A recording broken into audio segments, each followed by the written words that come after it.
नमस्ते। आज की कहानी एक ऐसी है जो एक अस्पताल के अंधेरे गलियारों से शुरू होकर देश के सबसे बड़े मंच तक पहुंचती है। ये कहानी एक लड़के अर्जुन की है और ये हम सबसे एक सवाल पूछती है कि एक नागरिक होने का, एक गणतंत्र का हिस्सा होने का असल में मतलब क्या होता है। चलिए इस कहानी को करीब से जानते हैं।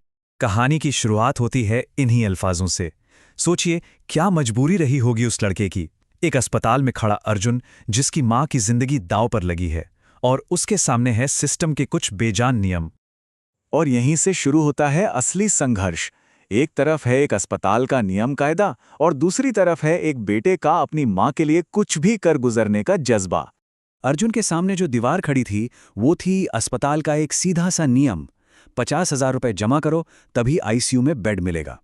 मतलब एक तरह से उसकी माँ की जिंदगी की एक कीमत लगा दी गई थी। देखिए कितना बड़ा फासला था दोनों के बीच। अर्जुन के पास थे सिर्फ 8,000 रुपए। वो अपनी किताबें, अपनी साइकिल, यहां तक कि अपनी किडनी बेचने तक को तैयार था। लेकिन अस्पताल को सिर्फ कैश चाहिए था। नियमों की एक ठंडी दीवार थी जिसके पार कोई भावना नहीं पहुंच रही थी। और ठीक तभी जब सारी उम्मीदें खत्म होती दिख रही थीं, एक आवाज आई, डॉक्टर मेहरा की। इंसानियत का एक ऐसा फैसला जिसने अस्पताल के सारे नियमों को एक तरफ रख दिया। अब देखिए, डॉक्टर मेहरा के उस एक फैसले ने सिर्फ एक मरीज की जान नहीं बचाई, उसने अर्जुन के मन में एक ऐसा बीज बो दिया जिसने उसकी पूरी सोच को, दुनिया को देखने के उसके नजरिए को ही बदल कर रख दिया। उस दिन अर्जुन को एक बहुत गहरी बात समझ आई। उसने अपनी माँ से कहा, वो भगवान नहीं थे माँ, वो एक अच्छे इंसान थे। हीरो बनने के लिए किसी चमत्कार की जरूरत नहीं होती, सिर्फ एक अच्छा इंसान होना ही काफी है। और अर्जुन ने तय कर लिया कि एक दिन वो भी वैसा ही बनेगा। और यही छोटी सी पर बहुत गहरी सोच अर्जुन के स्कूल में दिए गए रिपब्लिक डे के भाषण का आधार बनी। एक ऐसा भाषण जो बस स्कूल की दीवारों तक सीमित नहीं रहने वाला था, बल्कि जल्द ही पूरे देश में गूंजने वाला था। यहां से अर्जुन का सफर एक नई ऊंचाई पर पहुंचता है। सोचिए जरा, एक लोकल स्कूल का मंच और वहां से सीधे लाल किले पर देश के सामने गणतंत्र दिवस पर बोलने का न्योता। यह एक असाधारण सफर था। तो क्या था अर्जुन के उस भाषण में? उसने गणतंत्र या रिपब्लिक का कोई किताबी मतलब नहीं बताया। उसने एक बहुत ही आसान और सच्ची बात कही। असली गणतंत्र तब बनता है जब एक इंसान दूसरे इंसान का सहारा बन जाता है, बस।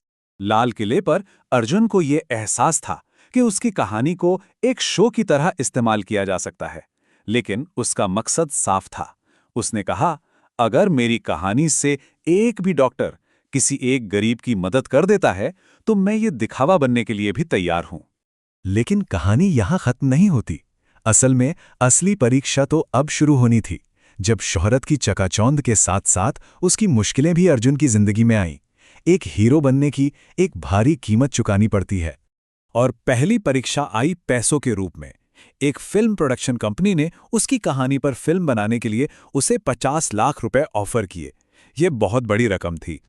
लेकिन अर्जुन के लिए उसकी कहानी, उसकी सच्चाई थी, कोई बिटाऊ चीज नहीं। उसने साफ मना कर दिया, कहा मैंने सच बोला था और मैं उसे फिल्मी मसाला डालने के लिए झूठ में नहीं बदलने दूंगा। और शोहरत का दूसरा अंधेरा पहलू भी सामने आने लगा। घर के बाहर मीडिया का जमावड़ा, स्कूल जाना तक मुश्किल हो गया। कुछ क्लासमेट्स उससे जलने लगे, उसे परेशान करने लगे, उस पर स्पेशल ट्रीटमेंट लेने के आरोप लगे और आखिरकार एक झगड़े के बाद उसे कॉलेज से सस्पेंड कर दिया गया। तो अब अर्जुन के पास दो रास्ते थे।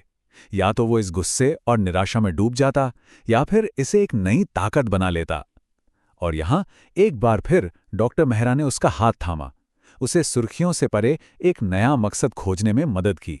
डॉक्टर मेहरा ने उसे एक बहुत जरूरी बात समझाई। उन्होंने कहा, गुस्सा आना गलत नहीं है अर्जुन, लेकिन गुस्से को गलत तरीके से इस्तेमाल करना गलत है। इसे लड़ाई झगड़े में नहीं, बदलाव लाने में लगाओ। और अर्जुन ने अपने शब्दों को एक्शन में बदल दिया। वो डॉक्टर मेहरा के क्लिनिक में काम करने लगा, जिसका नाम अब अर्जुन फ्री क्लिनिक हो गया था। वो पूजा जैसी दूसरी बस्तियों के बच्चों को पढ़ाने लगा और उसने ठान लिया कि वो अपने जैसे अगले अर्जुन को ढूंढकर उसकी मदद करेगा। और इस बदलाव का सबसे बड़ा सबूत ठीक 1 साल बाद मिला। लाल किले के उसी मंच पर इस बार अर्जुन नहीं खड़ा था। वहां खड़ी थी पूजा, वही लड़की जिसे अर्जुन पढ़ाता था। उसकी मां का इलाज भी उसी क्लिनिक में हुआ था और अब वो दुनिया को अपनी कहानी सुना रही थी। उस दिन अर्जुन को ये पूरी तरह समझ आ चुका था कि असली बदलाव किसी एक बड़े भाषण से नहीं आता। बदलाव तो हर रोज किए जाने वाले छोटे छोटे लगातार कामों से आता है। तो ये कहानी हमें एक बहुत बड़े सवाल पर लाके छोड़ देती है। एक भाषण पूरे देश को जोश से भर सकता है, प्रेरणा दे सकता है, लेकिन उस भाषण के अगले दिन क्या होता है? असली बदलाव उस प्रेरणा को हर दिन की मेहनत में बदलने से ही आता है। शायद यही एक सच्चे गणतंत्र का असली मतलब है।